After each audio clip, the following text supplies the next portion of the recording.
Welcome to Ball Talk Deep, where we talk deep about ball. It's Andrade and Irwin back at it again. Ladies and gentlemen, NBA retweet or RTNBA. I don't know what they're going by now because it's different now. About time. NBA retweet, man. It's been a while, man. It has been a while. It's been, man. They're going through like a rebrand right now, man. I think they're trying to figure shit out because the at RTNBA, but then the Twitter name is NBA RT. I don't get it. To be honest. But you already see the topic. You already see the headline. True or false? For the first time in a long time, there is no outright favorite to win the NBA championship next year. I saw that. Erwin sent it to me, and I'm like, what? Come on. That's bullshit. All right. I guess... you don't think so? We're going to go over here, what we've been doing. On the count of three, we're going to say, what we think of it. Okay. True or false, or... I just said it. Or whatever word. Whatever. Let's go with it. Improvise. 1, 2, 3. False. Bullshit. Complete bullshit, man. What the fuck, man?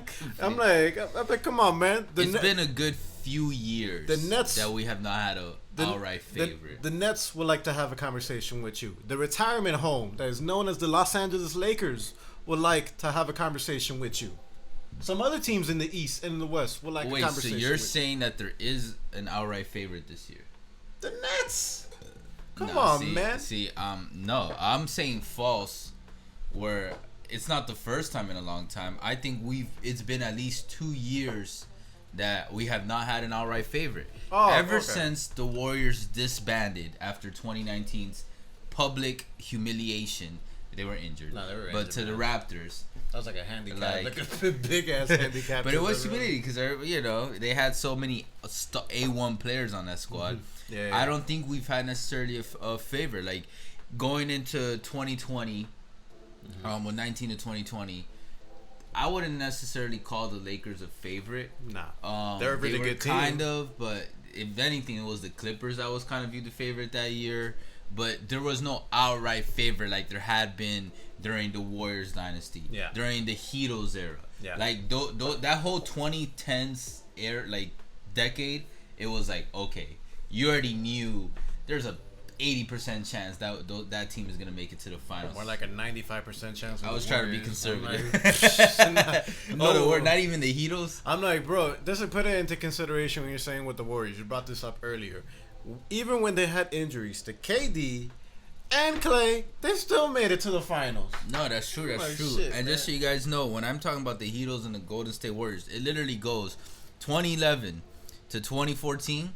Heat in the finals during that Heatles era, and then 2015 to 2019, Warriors are in the finals, and that was during the first of all the original OG Warriors dynasty, and then the Kevin Durant Warriors dynasty. Yeah, when they ruined basketball. And for that time. And then 2019, like I said, 2019, 2020, I wouldn't necessarily say there was an outright favorite, and then 2020, 2021, there was definitely no favorite.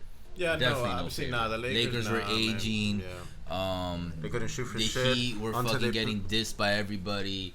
And then Milwaukee, everybody had their skepticism about Giannis. Mm-hmm. Who else? The Clippers, like, because of the years before, embarrassing loss, nobody really saw them as favorites as much anymore. If anything, they were underrated. Yeah, because the bubble, and then the year after, when we got out of the bubble, I mean...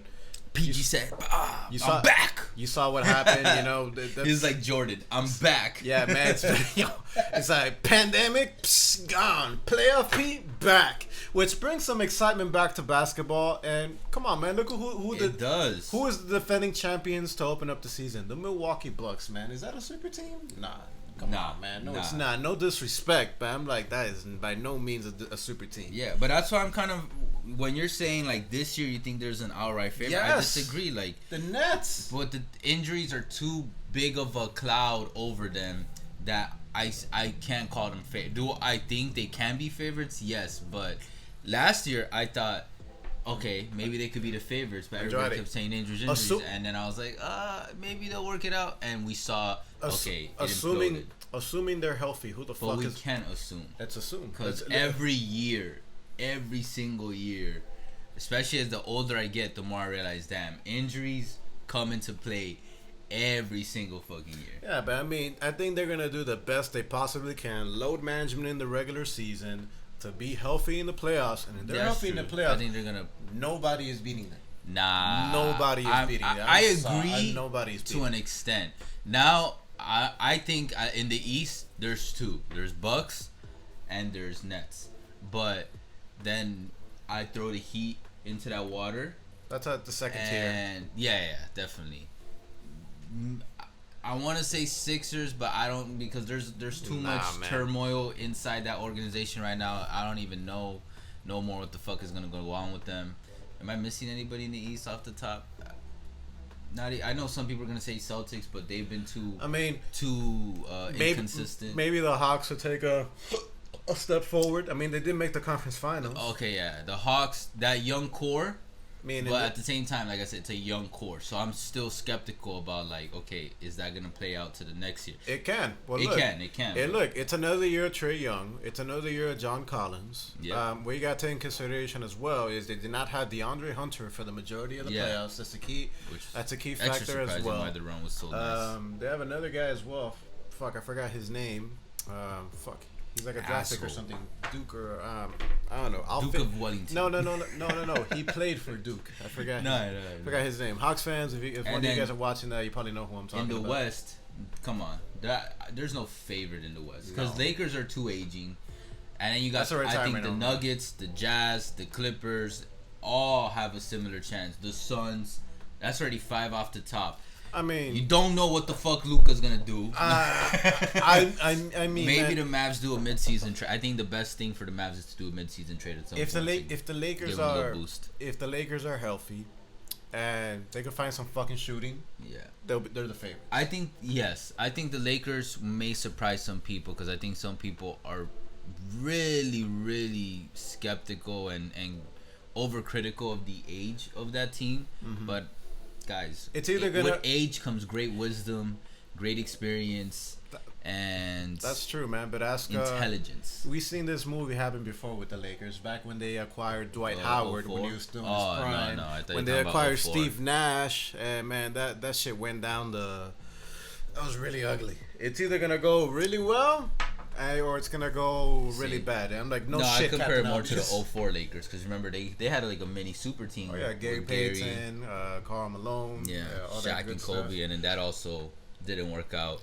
But I don't know, man. I think this one may, even though, and this is coming from someone who's not a big Westbrook fan, because he doesn't play the team ball that I feel like he should to win championships. But maybe I've said this in another video. LeBron does. Magical things to players, you know what I mean? Maybe he brings the best out of them, and maybe if they get Rondo though, it's lock it in. No, I'm just kidding. Nah, man, Rondo played washed up as fuck last year in the playoffs. Oh man, yeah, but Rondo is weird, man. He literally will only put effort. I remember, I think Lee said this once on No Dunks, but he has the type of personality that motherfucker only tends to put genuine effort when he feels like there's a legitimate chance to win, and any other time he'll put like half-ass, which sucks. Like, bro, come on.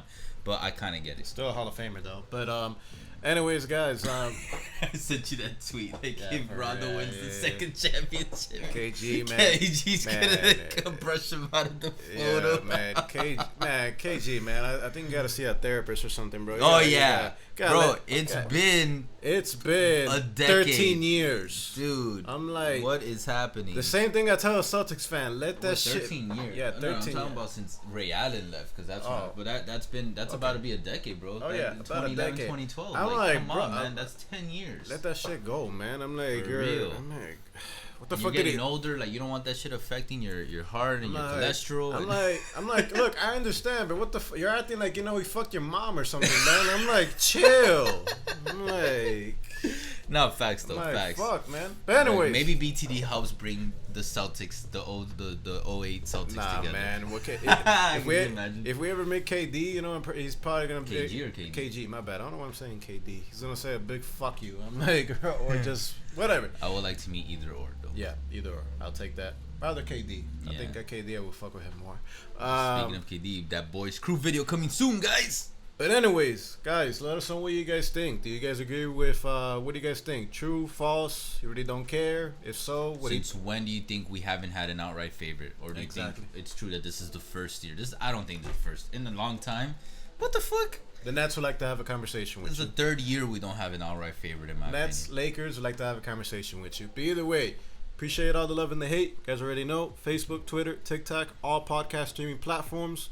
Before we sign off over here, man, like 85% of y'all that are watching this are not subscribed, man. Let's do something about that. Let's get this down to like 0% by Christmas. What up, man? We'll start begging. No, I'm just kidding. Andrade might. Maybe I'll consider it once we get to like 30.